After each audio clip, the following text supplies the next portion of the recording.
Greetings, everyone. This is Payman Lorenzo, your host of the Leaders of Art podcast. They have another wonderful guest for me, my new good friend, Anthony. Wow, Anthony has such a wonderful, powerful, inspiring story that we could. I told him last time we spoke, his story is worthy of not just one book, but multiple books, one book for each chapter of his life, despite his young age. And even I would I would say it would be worth of a movie because is seen it all. Is done quite a few things from the lowest of the lowest to the highest of highs and absolutely amazing. So we're gonna unpack all of that. But in a nutshell, Anthony, wow, is a certified yoga teacher, chef, meditation guide. Um, love what he's doing as far as his philosophy and his mission. He has what he calls the 4M philosophies: movements, meals, mind, money. We're gonna talk about all that. So the lowest of the lowest, he grew up in he spent some time in an abusive environment. At one point he was basically homeless, and then he turned that around and you know brought his life back into place where he wanted to be, and he ended up working for an investment bank based in London, but in Manhattan. So and then is very active, very athletic. He participated in the Spartan Race, and he's, as I said, is very health conscious. He's a vegan and is doing a lot of good things out there. So it's gonna be a fun one. Uh, you'll see, guys. This is a good one. This is a good one, and the most important thing is he has a big heart. He is a true leader with a heart. He's heart centered, and that's why he's here. So, Anthony, brother, welcome to the Yes, show. yes. Thank you, brother. It's great to be here, man. I'm so stoked. I love this. I love learning about you and learning about what makes you tick and how excited you are to help people create podcasts and teach people how to do what you're doing. And your heart is so big because when you talk about it, you light up. You're like, oh man, I want to do this 20 minutes. Like you love it. So Of course. it's beautiful when you're with someone that loves what they're doing. It really sparks something in me, so it's awesome. Thank you. Thank you. I Yeah, man. appreciate that. Pleasure's all mine. So, again, as I told you last time we spoke in this podcast, I'd like to have what I call to look under the hood to see what's in your heart, to have a heart to heart conversations, hence the name Leaders with a Heart, because Yeah. regardless of the type of business you're in, we're all in the same business, which is people's business. And business happens when people can connect as human beings. So, what I want to do in my podcast is to give an opportunity for my guests and my audience to get to know the person, the human being behind the title. This is what they're going to do. So, Anthony, Sure. are you ready? I'm ready. All right. So, first of all, for people who don't know you, who's Yes. Anthony as a person, a human being? We'll talk about your business later, but as a person, a human being, who's Anthony? That's a good question. So, I like to feel that the guy named Anthony is a role that you play, like Totally. the cop, the lawyer, the gangster, right? People get attached to that. I'm this, I'm that, all these things. And really you could just shorten that phrase. Instead of being I am this and I am that, you really are just the I am, right? So in that inner presence is what we all are, and is what we all need to tap into and kind of let that life of who you think you are kind of unravel and try to and just kind of sit with who you really are. And we are all that. We are all made up of the same energy, the same consciousness. We're all made up of that. And so that's where I'm at, man. Just playing this role and letting life unfold. And it's wild when you look back at your life, when you've gone through all this, all these crazy adventures, and then where you are now in your life, and you say, wow, this is why I'm doing this, or this is why these things happened, right? Your mom dying, your mom and dad divorced and homeless or drug addicted, and on all that stuff, violence and this and that. And then how do you use those tools or those experiences, fast forward 30 years, 40 years, how do you help people How do you share those experiences and connect people and watch people's transformation occur because of those experiences? Yeah. So I don't know if that answered the question. Yes, it but does. Yes, it does. It does. that's You where know, it's at. you mentioned something powerful is that, all of us go through very hard, challenging, at times tragic events and all that. There's two ways to look at it. One way is to play the victim and just Mm. whine and say, why did I do to deserve this? Why me? Why me? And that's not Mhm. going to lead you anywhere. It's going to only create more like a vicious circle. Instead, the better way is to look at taking a higher look at that and ask yourself, because one thing I learned over the past 2 years since I had my spiritual awakening is understanding and seeing in front of my eyes the tremendous powers of asking questions and asking the right questions. So instead of asking yourself, why me? Why did I do to deserve this? Ask yourself, what is this trying to teach me? What is a lesson for me to learn from this? Everything happens for you, not to you. Everything is a learning step, like a stepping stone, just like a video game. You have to pass certain obstacles, kill whatever villain or boss to get to the next level. Sure, in the moment might be difficult. You might be struggling for a day or two, a week to overcome that specific boss. But once you find the way after, it's gonna be a piece of cake. You're just gonna breeze pass through him. It's the same thing in here. When you're going through, you mentioned some powerful events like loss of someone in your life or Mm. running out of money, whatever, anything you imagine, ending a relationship, whatever. These, yes, they hurt like a bee when it Mm. happens. But when you look at it, when you ask yourself the right question, what is this trying to teach me? Then only that's going to allow you to save your sanity, but also to learn to really benefit from that and use that as a stepping stone to where you're meant to be. So that was really Absolutely. powerful. I really like what you said. That's powerful. Yeah. Well, I mean, like we could start there a little bit. I could tell you a little bit about that journey, and you The could. journey is after. It's after. Don't worry. It's Okay. after. We'll Okay. go. Yeah. You Yeah. let me know. You let me know Yeah. how you Yeah. want to do it, and yeah, I'd love to share it. And Awesome. We'll talk about the journey in a moment because I know you've had one of the most fascinating journeys out there. So we can do an entire show just on a journey, my friend. So uh, we'll get there. Now, tell us, Anthony, as a person, what makes you happy? So it's really this might sound so boring, but it's really finding stillness.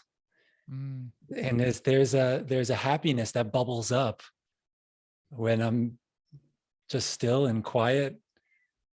They're really, life is so, especially with technology, it's so answer this, do this, 15 emails, 100 this, and bing, bing, bing, bing, bing. And everyone talks about that. Everyone, we know that these devices are just grab your attention and grab your attention.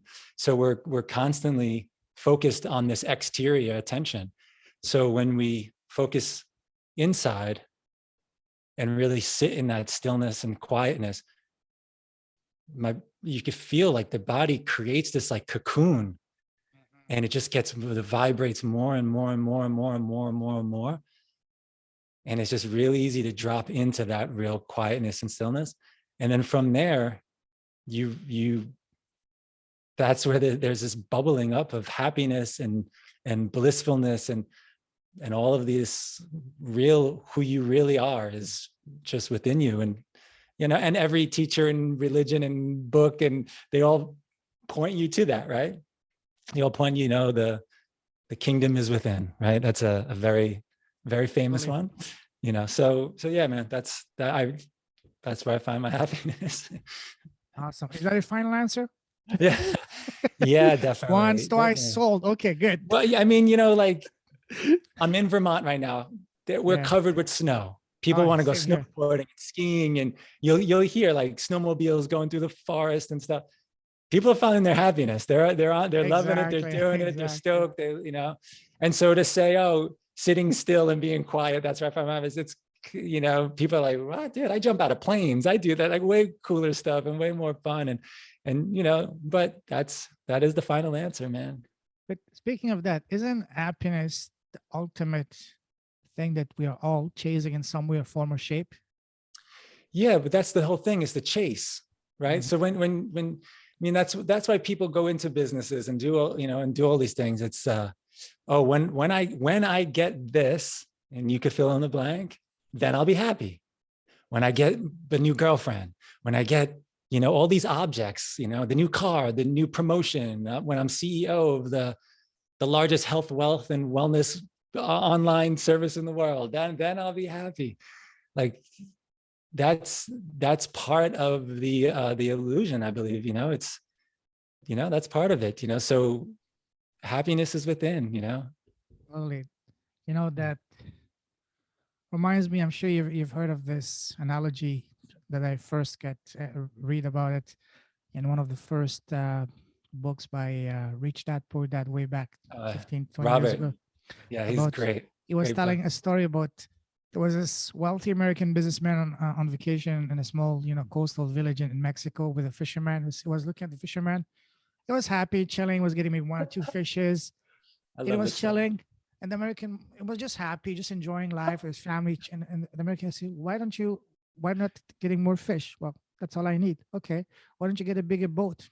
Well, why would I get a bigger boat? So you can make more money. Why would I need more money? You So get you more can fish. you can relax and enjoy. What I'm only doing that. Right. Well, right. Maybe And that's, I'm that's, butchering the story, but that's the gist no, of but it. that is the gist of it. It's that whole cycle of, Yeah. Hire more people, get more boats, get more fish, sell more products, right? Just so then 50 years from now, you could sit on the beach and go fishing. But when you do get the fish, just don't make sure, please, for the love of God, don't make with that clown that said, "Hey, I get fish. You want some?" You know what I'm Right. talking about? Of course. Of course. Don't be like this clown. Right. Yeah. Yeah. I mean, that is a great proverb. It's a great proverb. Yeah. It is. It's a lot of people, a lot of people really are in that kind of that hamster wheel, running on that, the rat race, as Bob Marley sung about. It's just that nonstop doing instead of being. I mean, you could still get things done. Life will still unfold, and you'll still, it's all going to unfold. I think maybe the disconnect is believing you're that doer. I became the CEO and I'm the best and I did this and I've conquered the world. There's nothing inherently wrong about it if you don't kill people along the way, and you do find your path with heart and be a little bit more altruistic in your endeavors. Only. See, that's one of the recurring themes that I've seen coming over and over again after a year of talking with amazing people, 125, 26, whatever number it is now. They all been saying the same thing. Look inside. Right on. Look inside. We have as human beings a tendency to always look outward, look for guidance, look for authorities, friend, family, God forbid, government, for whatever issue answer you have. Instead, just look inside, because inside you're dialing and you're typing inside of your eternal consciousness, eternal wisdom. It's just like Wi-Fi. It's everywhere around you. You don't see it. All you need to do is just knowing the right network and the right password. Same thing here. Just need to know the right network and how to access it. And once you have that, you have access to the unlimited universal knowledge. It's just, it's all within you, because you can tap inside of your soul, and at the soul level, we're all perfect. We all have all the answers. So, and that's one thing that I'm also, it's one of my missions, my journeys to get in touch with my soul. And that's a powerful, one of the most powerful and how can I say it, life-changing journeys anyone will ever get into, especially if they really do it, because then you get access to tremendous wisdom. And that's something that I see over and over being mentioned on the podcast. And yet again today, you mentioned the same thing. So I think it's for a reason. I'll piggyback on that, because as easy as that sounds, right? As you being the key to your own lock. If you would have told me this 20 years ago, 30 years ago, I don't know how to access that. I don't know how to 20 access. years ago, if you had asked me even 2 years ago, I would have treated you as like, yo, you're a clown. Get out of me. Get outside. You're some cuckoo, whatever. It's just that when everybody will get there when they're ready. Just like I told you last time, you can show the way to someone, but if they're not there yet. You can't force them. You can't push them, and that's one of the reasons why I don't chase people. So I'm like, this is what's available, whatever. Mm. If they're at that stage mentally, whatever, then they will Mhm. come. If not, let them get there. Do Totally. not try to push them. Totally. So yeah, so with that, that's, and not to just jump directly into the whole life goals, but if you think about that, right, you have a goal and you don't know how to access that within yourself yet. So to get matched with someone who's a certified professional that could help you unlock that within yourself is the beauty of the website, really, right? Because if you want to be a millionaire, right, hey, you probably don't hang out with guys that are not doing that, right? And so the tagline of the website is surrounding yourself with the right people changes everything. Oh, So go hang out with the millionaire, and then you don't have to take all the steps that he failed, because he's going to say, oh, wait, no, don't do that, don't do that, don't do that. No, let me tell you that. No. yes. Right. So that's the beauty of it is to connect, to connect with people that are doing it. Right. Hey, I want to become a podcast host. You know that I want to do that. Who's the guy to talk to? You, this guy, right? So I mean, that's it. So, Yes. right. But I'm not ready. I want to, I have my own hang. I got all, I'm so busy.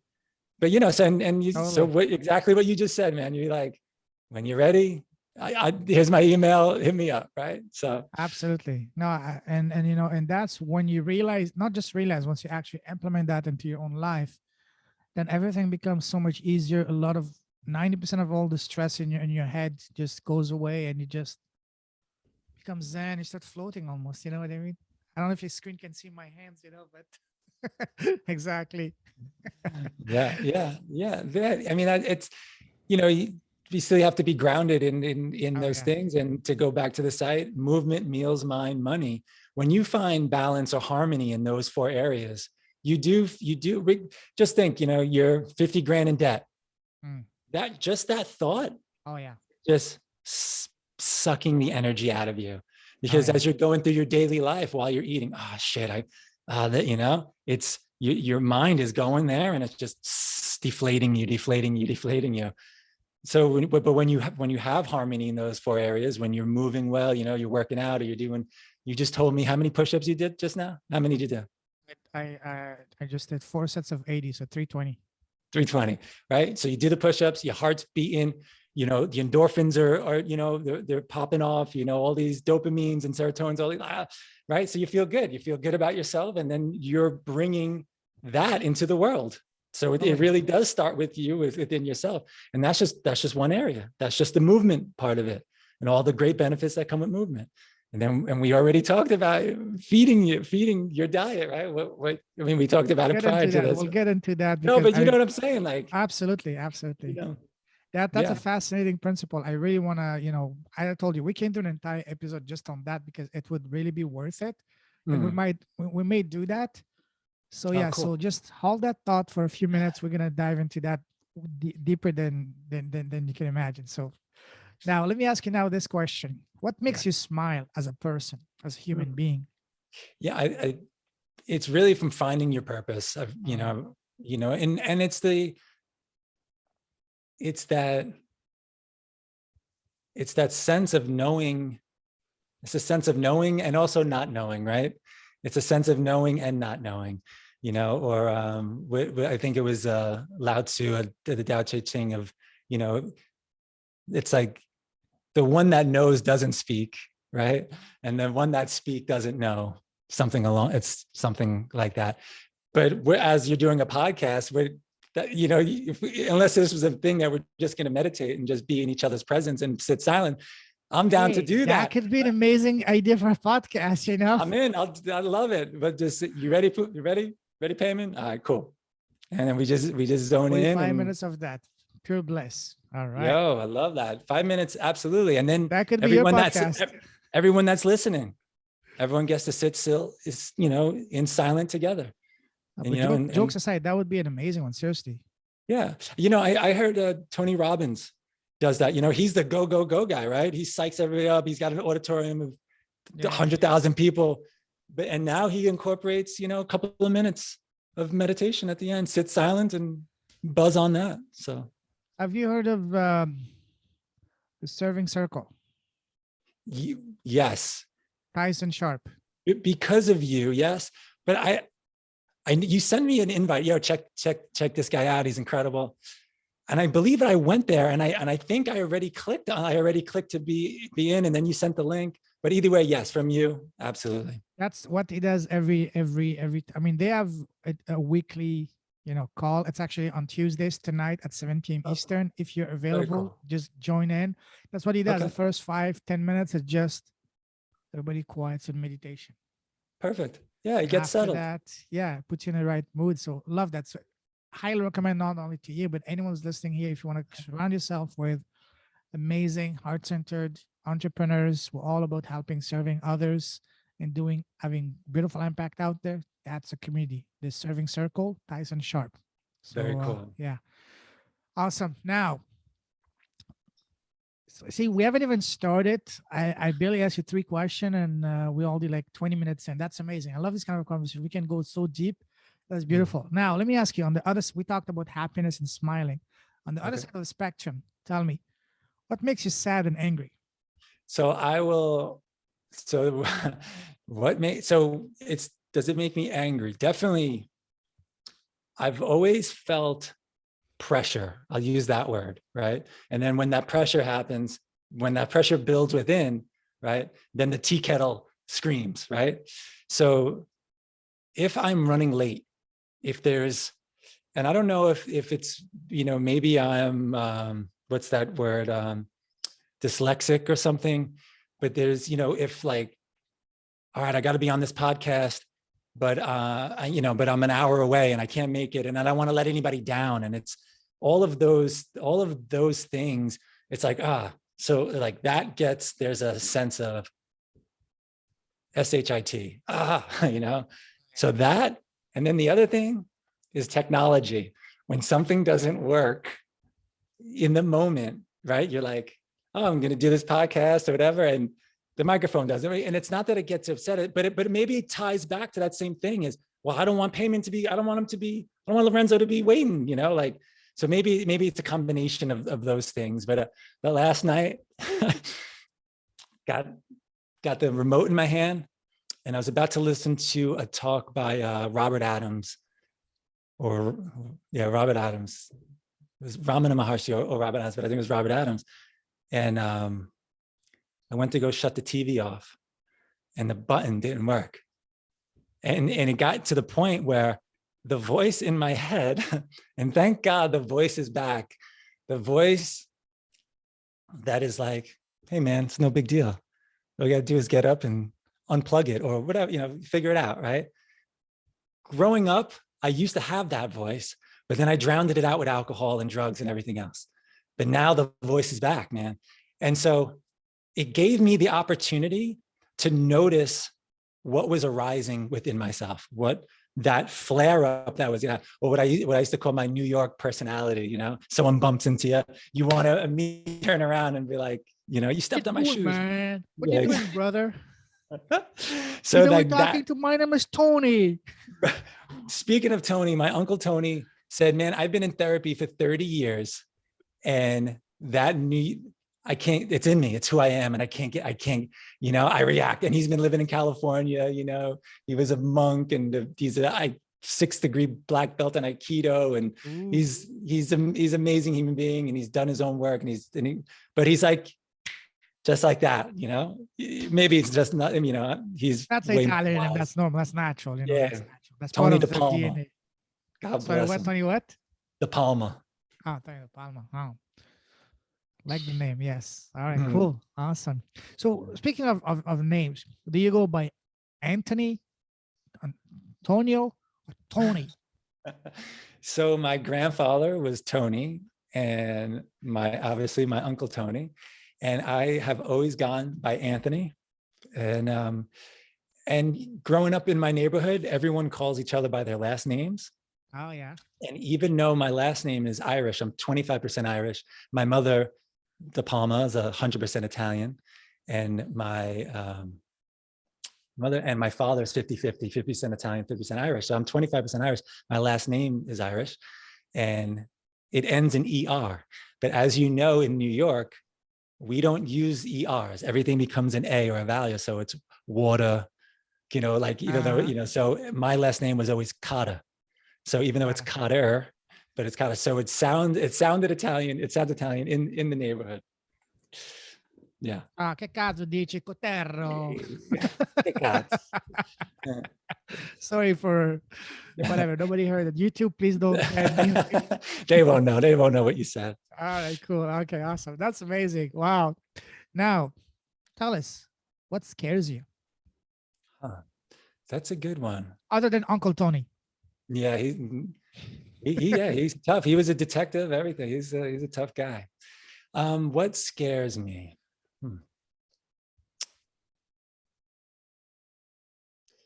There hasn't been really a lot. I mean, fear of the unknown, right?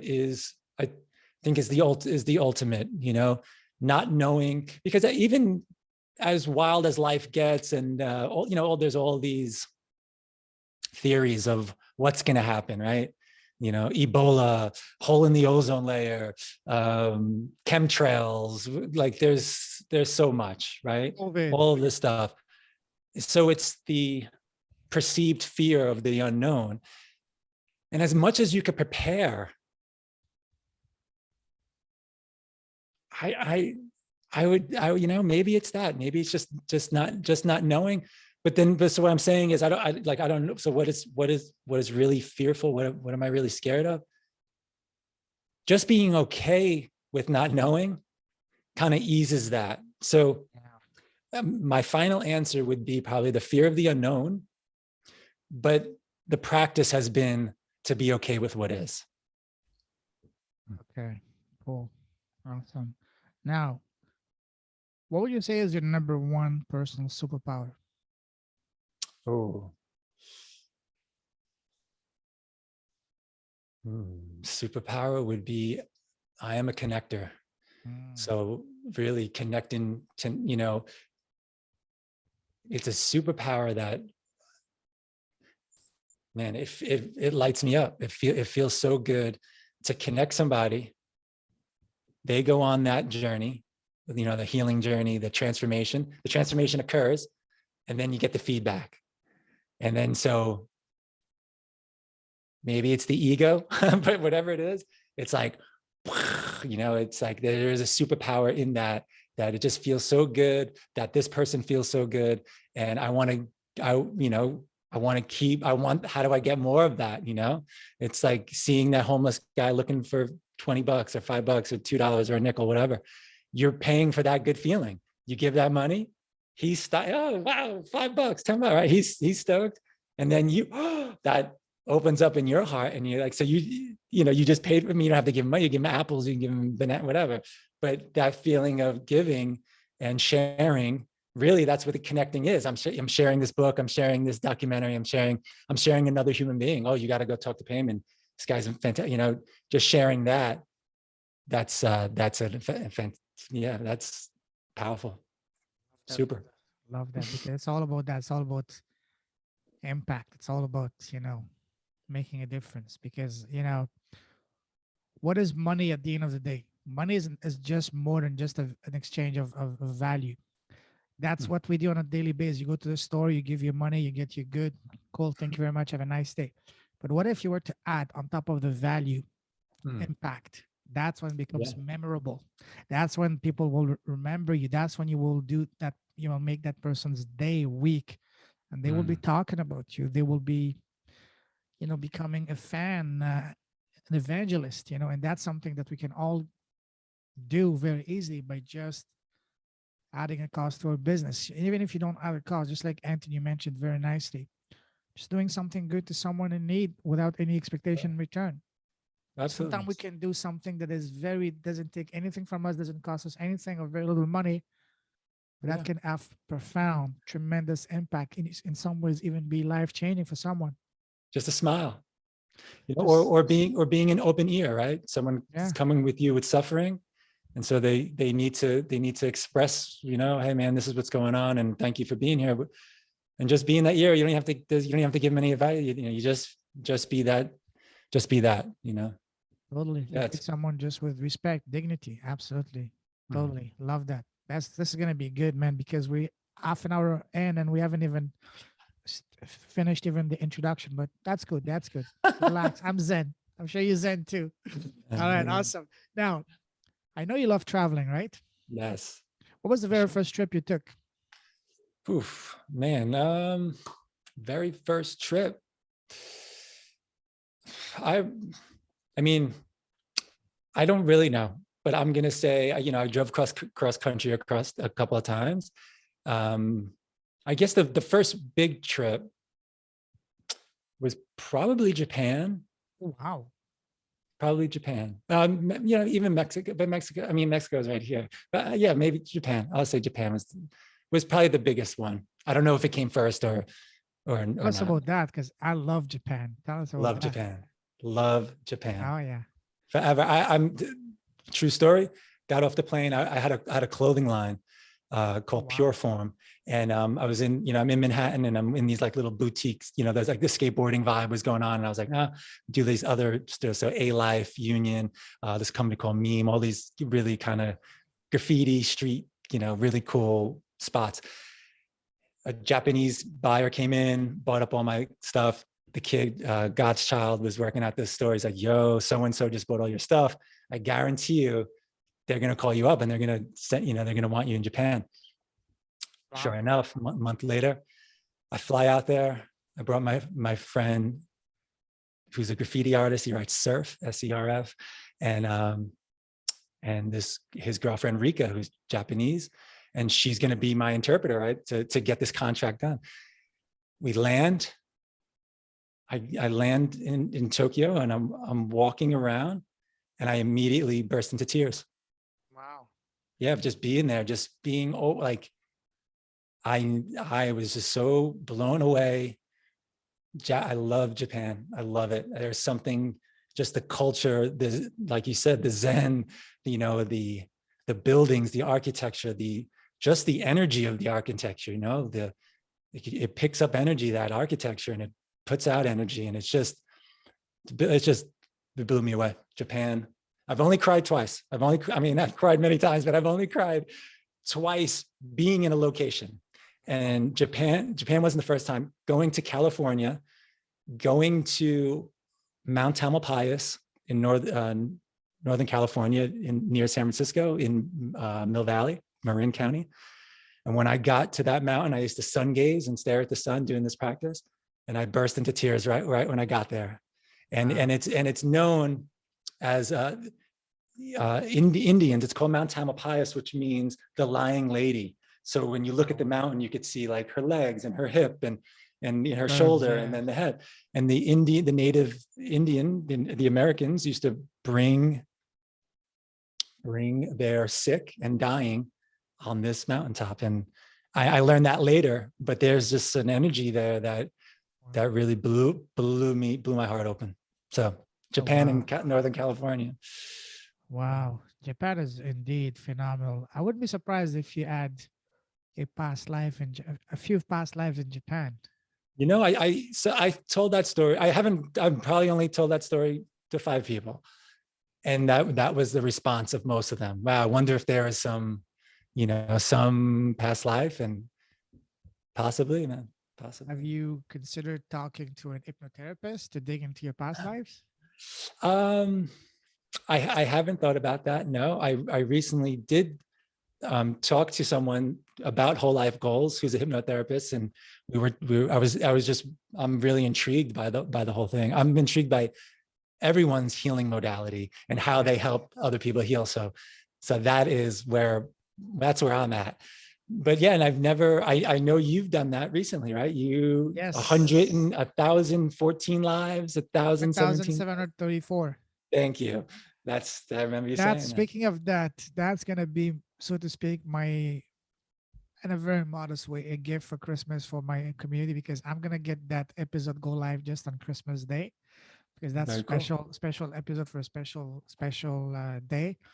And that lady, Cornelia from Germany, super sweet, super knowledgeable, very helpful. If you want, I would be happy to connect you with her, and you can Right have on. a chat with her. And I mean, this is one of the most captivating, fascinating conversations and topics. We were supposed to talk for 20 minutes. We ended up talking for 2 hours. The only reason I had to cut it off is because I had 4 minutes before a podcast episode was scheduled. And of course, I couldn't cancel on the next person. But other than Mhm. that, man, I told her, listen, we can talk for hours and hours. And she said, yes, absolutely. So she's amazing. If That's you great. want, consider it done. I'll connect you with her. Anyone Oh, else? very cool. Cornelia is amazing. Yeah. Wow. Very, very cool. Now, the reason I asked you about traveling, now let me take you on a different type of traveling. Let me take you down memory line. You know, when we're kids, everybody around us, family, friends, relatives, parents ask us, so Anthony, what do you want to become when you grow up? What was your answer back then as a young boy? So I remember, I know exactly. I could go back to the time. So my mom was alive, and my mom passed away when I was 9, and she used to say this, around her friends, right?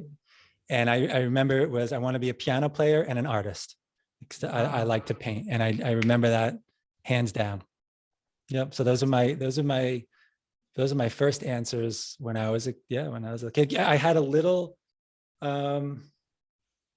a little red piano that Wow. you just leave on the floor. It was really tiny. It sounds like a toy, but I used to carry that thing. It reminds me Your mother, Snoopy. Like no, happiness. like Charlie Brown. There was Okay. one kid that had Lionel, Lioness maybe, and he would play the piano, and like Snoopy used to dance on it on the thing. But it was a small little like floor piano, but mine was red. So when you play the piano, did you feel alive? Did you feel different? So again, I my life has its own way of unfolding. Sure. So I never ever took piano lessons, but when I was living on the streets, after a few years, I met a friend of mine. Said, hey, my mom and dad have been separated for 11 years. My mom's getting remarried to some lawyer in Brooklyn, so she's not in the house. During the separation, neither one of them could be in the house. My sister lives in Brooklyn. I got a whole house in South Queens. You could come live there for free. You live at the bottom floor, I'll live on the top floor. I Wow. was like, it's amazing. On the second floor, he had a huge grand piano, no Wow. furniture, just this huge piano. So I would go up there and just play my heart out, and just create a beat, just create a beat and create some rhythm. And people said, wow, that's like, wow, you've been, dude, I don't know what the hell I'm doing. I'm just, Hey, I'm just making it make sound. were you in some way Beethoven in a past life? I doubt that. I mean, with practice, I bet I'd be pretty good. I feel like I have an ear for it, but Sure. Beethoven, that's a whole Hey, other you know what level. that means? Maybe you should start taking some piano lessons. You never know. Yeah, Don't I'll do repress it. don't repress your heart's desires. You mentioned I about would love that. happiness from within. Listen to your Yeah, gut feeling. Do what really makes you happy. absolutely. Yeah, you're right. Piano. I'm writing it down. All right, awesome. And I want to see you. I mean, put a video out there until we can travel and see in person live. Put a video out there. I can't wait to see you I'll playing be it in the person. new Justin Bieber. Oh, I know that's not that. Don't go there. But That's not. he started out right in a video playing piano in front of his Oh, like okay. In school that way. audience. Okay. So Yes. Yes. Yes. yeah, In yeah, that way. Yes. All right. Cool. that's how he was discovered. Cool. Cool. Now, let's stay to when you were a young boy. What was your favorite subject in school? Hmm. I mean, the smartass in me wants to say lunch and gym, but it was really art. I loved art. I loved art class. Drawing. Mhm. Yeah, I just love drawing, and that has always been an outlet of because when I'm in math or when I'm in other subjects, I'm writing, I'm drawing. So Yeah. Yeah. that's so then when I'm in art, it's like, oh, this is what you're here for. That you could create just to create. You get to create. There's a blank canvas, and now it's this. So that has always been. And I used to paint. Later on, I got into painting and stuff like that. So definitely art. Um, but I dropped out of high school. I didn't graduate from. So the highest grade I graduated in high school was ninth grade. I did attend 10th grade, but I didn't graduate from it. I left my home. So that whatever age you are at that time, 14, when you're in 10th grade, maybe 15. So, but years later, I got a GED, and which is like an equivalency diploma. And then, and I did go to college, for a community college, and then Brooklyn College. In community college, I really loved English, just literature. And I really learned to read. My spelling has always been atrocious.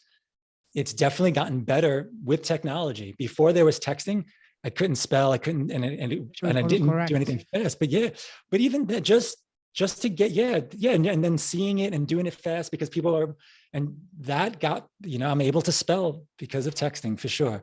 But reading, hey, read this book, and I read so slow, and I'd read a whole page, get to the bottom. I have no idea what the hell I read, because my mind is just off somewhere else. So reading really is meditation. It's, you're Absolutely. meditating, you're focusing, and you're concentrating.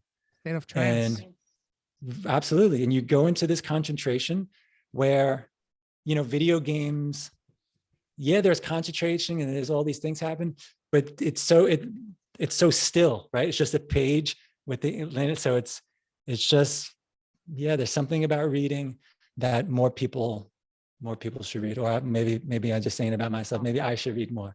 But I am reading a good book called God Man, by the way. All right, cool, awesome. Speaking of drawing, do you still draw? Yes, yeah. Anytime there's a pen and paper near me, if I'm on the phone, someone's talking, I'm always drawing. And my kids, the wall on this side are all their paintings from school and stuff. So it's this whole side is all artwork. And my friends will doodle stuff and then tape up their artwork. So it's not just kids, there's other people's artworks now on the wall as well. So, but yes, my stuff's not on there, but yeah, I do. I still do. When I had an apartment in Brooklyn, I had a whole corner with an easel and all my paint colors and everything. So yeah. The pianist, drawer, the pianist, artist, the pianist, the creative pianist. Those could be some beautiful branding names, even titles for a podcast, There we go. Yeah, man, it's great. I mean, it's self-expression. It's absolutely, like, what's more beautiful than that, right? Wow. And what would you say was the one class you couldn't stand in school? That I couldn't understand? That you couldn't stand, that you didn't like? Oh, I couldn't stand. I didn't enjoy. So I was a straight A student when my mom was alive. So that means up to the 4th grade. And then she dies on Christmas. She passes away Christmas Eve. Oh, wow. So now I'm in a new school, right? I'm in south part of Queens. I'm in a new school, and my grades go from straight A to C's and F's. And I can't concentrate. I'm not in it. I'm not really fighting with kids, but there's all that stuff. And I remember the teacher, it was in math, and the teacher said, like, how can you be so stupid? How can you be a straight A student and now this, And it was during the time of learning fractions.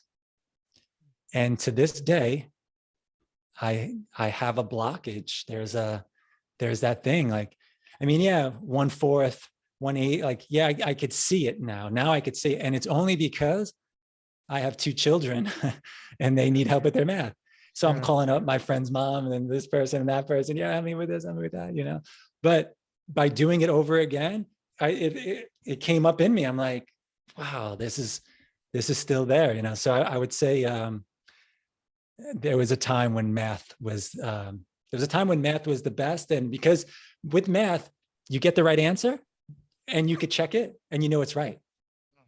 This is it. 1 + 1 = boom, Yeah. So there's confidence in that when you don't get the right answer and it doesn't check, but you spent hours on it, it could be. It's so sad that there were back then teachers that were so, completely so reckless, because especially for kids at that age, the comments you hear from your teachers can be life changing. How can you tell a child that is like grade 4, grade 5, whatever? How can you be so stupid? I don't know if he or she was aware of what you were going through it, but Yeah, it's interesting because everyone has their own personality, and even correct. when they even when a comment like that is, and it's so small, right? It's such a it's But such of a course, it small always stays little. here forever. I know. Yeah, and she could have been saying it in jest as a joke. Ah, can you be so stupid? Oh, well, let me show you. But the way that it's Of course, so vulnerable, and the way that it was taken, absolutely. yeah, she made a comment to my best friend. His name is Brian, and everyone was bringing in like cupcakes and stuff, and he was the class clown, very funny, little, maybe a little chunky, and she said, oh, I know, the way to get through to you is through your stomach, meaning he was being good, he was waiting for his cake or whatever. He flipped his desk up and stormed out. Now, again, it was the same t-shirt, but I don't, like, again, she probably would, looking back at it, I remember I ran out of the thing to go help him, I Sure. ran to the bathroom, that's where he was, and to calm him down a little bit. But yeah, he was pissed. Oh yeah. Oh yeah. I remember a couple of those too, but let's not get there. Yeah, I know. Teachers sometimes can be reckless. Absolutely. Wow. All right. Now, moving forward, what was your very first job? um so interestingly enough, oh, like, this is a real job. So Doesn't matter. The first job that you so I can mean, remember. I had a paper route.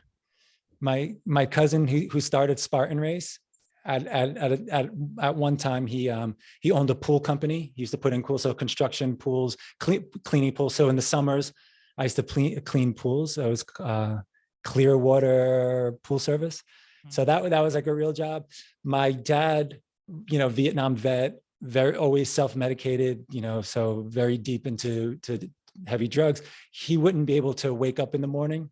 He had a candy store that was on 101st Avenue, which is across the street from John Gotti's club in Ozone Park. So it was a lot of gangsters and a lot of colorful people that would come in to play lotto.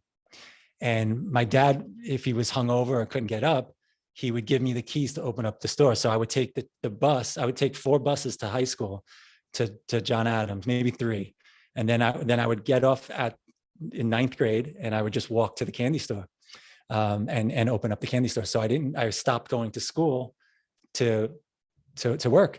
And so that was my first real job. That was 9th grade. So I'm like 13, and I would go in, and these big tough guys, especially John Senior, Papa John. He would be like, oh, where's your old man? And, did you learn how to play the machine? Meaning, did I learn how to, play lotto so he could play his numbers and stuff. So yeah, that was like, yeah, my first real job. Those two, cleaning pools and running a candy store. Imagine those scenes. The way you describe it, like almost like a scene out of a movie from Imagine New York back then. Wow, absolutely. Yes, it's Hey good. It's fun. Tony, do you know I want to play my numbers? Are you ready, Oh, brother? dude, this the nicknames of everybody. Oh yeah. Tony Butts and Mickey this and Frankie that. Oh my God, that the funniest, the most funniest. Like, I know that these are wild guys, but the biggest hearts, the fun, like the fun. Oh And, yeah. they see a kid, they the best, the funniest, the most Oh, yeah. hilarious. And they would play pranks in all these little social clubs, because Gene Gotti had one, Richie, everyone had these spots. And they used to send guys to me, oh, Frankie wants a bucket of steam. I'm like, what? Like, what? Like, yeah, I need a whole bucket. He said, get it, and then they call up and laugh. Oh, did he come in? Did he laugh? And they used to play all these pranks and jokes on everybody. The best, absolute best. Oh wow. Funny times. Cool. Awesome. Now that's the kind of I can imagine what must have been a pretty fun environment to be with all these guys. Absolutely. How would you say growing in that environment has shaped you as a person now? I mean, that's it. I mean, that's with everyone, right? You grow Yeah. up in Iran, you grow up, all of those life experiences today Yeah. tells the story of who you are. And then I it seems that the deeper you go into that idea, you really, you come to realize that you are that, right? That is, it does create the personalities, but you aren't that. You are that consciousness. People that are so stuck, oh, I'm the lawyer, or I am the gangster, or I am, the cop, right? They don't realize that they're playing the role of a cop. Totally. So I don't want to confuse that, but yeah, growing up, he definitely plays a role in who I am today. I mean, the biggest thing was probably being homeless and not knowing where I was going to eat or sleep, or those types of things. And my story is nothing compared. There's crazy stories, but it shapes the personality, and you're so grateful, and you become so grateful for all of. And it's those little things. I would knock on the back of a building, and this guy, 4 a.m, 5 a.m, the guy's making donuts, right? Or he's working at the bagel store, in the neighborhood, and he would kick open the door and hand me a bag of bagels or something. Wow. You're like, Of course. he probably, maybe he doesn't even remember that, but like that to me, it's like that, Absolutely. pizzerias, when they're done with the old pizza, they don't sell it the next day, they throw it away, right? Yeah. So you go to the pizza shops when your friends are working there or whatever, and they're gonna throw it away anyway. So then you get a whole, all these different types of slices, and so it's like all those little gifts. It's amazing that, yeah, just so much gratitude with all that. Sure. I don't even know if I answered your question, right? Oh yes, absolutely. That's what I love about this. We ask one question, we go into beautiful tangents that cover other beautiful things, and in some ways you even answered my next question. So I didn't want to interrupt you, but I just let it flow. It's so beautiful. Wait, what was the question? What was it? What shaped your childhood? What was the question again? Yeah. Let me rewind. I don't It remember. was you growing up in that environment with all these, characters. How has that shaped you now? So you answered it beautifully. Yeah. Right on. Yeah. Awesome. Yeah. Cool. That's what I'm telling you, man. You need to have not only a podcast, but a few books, and also a movie. Listen, once I get a millionaire, the first story I want to bring to the screen. Hey, Boom. Tony. Well, if there are any publishers out there, I know a few if you want. I know a few. That'd be great, man. I wrote a book. I wrote it in this like kind of cathartic kind of, get it out, because when like right now, I don't think about any of those stories, right? Yeah. Living in a shed, living on a rooftop, doing whatever. None of those stories, they're not even in my space. It's not even here. I had to go back and like look at like, oh yeah, oh my God, I had to pull up stuff to talk about, because it's just not in my space. With all that said, my friend's mother, Terry, she was like, you should write this out, and just Certainly. as a way to express this. And so going back to those memories, I'm like, oh man, yeah, I was wearing like a flannel jacket, and oh man, those sneakers with my friend Anthony Salerno's that were size 9, because my shoes had holes in them. And so he gave me his old sneakers to wear. I'm a size 11. So I remember, being on the street wearing his sneakers. I used to look at the clothing that I'd wear, and I'd be like, the shirt is Jimmy Dowd's, these pants are Joey Gambino's, these socks are Carl Russo's, these underwears bought by this person's mother, like, and I would check in with that a lot, and maybe none of those kids knew that, right? I mean, obviously, if you see a t-shirt, oh yeah, that was my old shirt, whatever. But it was my, yeah, I used to always check in and be like, wow, this is so wild. Like how do these articles wind up on your body? Are you still in touch with these people? Yeah, of course. When you go through these, like, there's such bonding experiences, right? Sure, absolutely. Yeah, when you go through these really bonding experience, and I don't want to get too even drug related to them, but it's you do it the first time you're going to do this, the first time you're going to smoke weed, the first time you're going to shoot up, the first time you're going to do whatever. You're doing that with your your crew, with your family, because all of your other family, right? You have a Vietnam vet who self-medicates, a mother who passed away, and my older brother, he's a very tough street kid in and out of Rikers Island, and is labeled paranoid schizophrenic. And so he's really gone. And so I'm by myself. I'm on the street, and then everybody else has a story, right? Why this kid is here, why this kid is here. When you go to my neighborhood, there would be 80 kids. We have an army of kids hanging out on the street, 50 of us, 80, coming from all different neighborhoods, so it's everyone has a wild story, man. Listen, man, I was just, when we were talking, I don't want to interrupt you, but I just had a crazy idea. Once you start your podcast, bring these guys in and recount those stories. Seriously, I'm not kidding. I would love that. That's gonna blow up. You cannot imagine, because people they don't want the polished stories that look too corporate. Nobody cares about that. They want the real, the raw, the grit. And this is the thing that's gonna really, take you to the stratosphere. I'm not joking, man. All right. Well, I'm gonna send this to my friend Joey Gambino, because he's my brother forever, for life. And all right. And if he wants to talk to me, let me talk to him. I'll make him an offer he can't refuse. Amen. And he is the funniest. He's the best. He's the best. Oh, absolutely. Seriously, man. I can't wait. Next time I come to New York, bring all your crew. We go together. We have a good time. Seriously, a good dinner with drinks and all that. I mean, that's gonna be wild, man. Seriously, I love it. The place that I go to for dinners is Emilio's on Houston Street. That's the spot. Go check out Emilio's. I've never been to New York City. Done. Let me know when. We'll go. All right. It's on record. Okay. Don't chicken out on me. Well, go. Let me ask you, what was your first trip? Where did you go? Because you've been everywhere. Their first trip that I remember was it when you left? Huh? When you left your yes. So when I was 3-4 years old.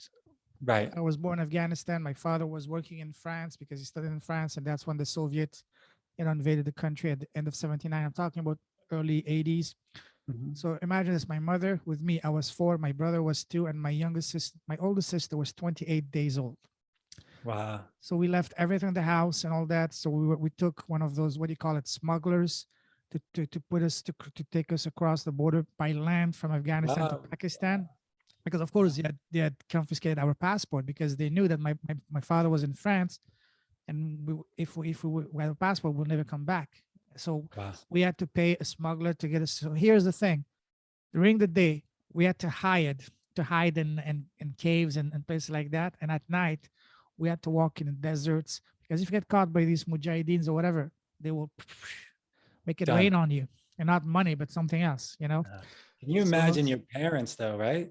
Like to have I have 2 children, to have a newborn, 28 days old, and no husband beside you, Oh yeah, with a bunch of other, relatives that we all together put together. We took only what we could take with us, and whatever money, whatever we had, we left obviously all the furniture, everything in the house, everything, because we couldn't take them. We didn't have enough time to, and we couldn't sell them, because if we sell them, it's gonna alert the neighbors and the people. Hey, these guys are going, go after them. So it took us almost a week to cross by land. So that was the first trip I remember. It was quite a journey, especially when you're 4 years old. It's very exciting, but of course, you don't realize all the implications, the dangers at that age. But looking back at this, and that's something I was telling my mother. She's not here anymore, but listen, this is the kind of story that would deserve a book. And eventually I would want to get together with other Afghan people that left in this circumstance and let them make a book. Each one writes the chapter on how they left the country back then. That would be phenomenal. Amazing. That's great. So that was my first That was the experience first of traveling, but I wouldn't call that a trip. I mean, it is a trip, right? It's a journey. It was the greatest trip, because if we didn't succeed at that trip, there would be none other after. You know what I mean? Right. What an adventure. Yeah. Wow. So it's a part of who you are, and it's what that's like the basis of your first memories of of all that stuff.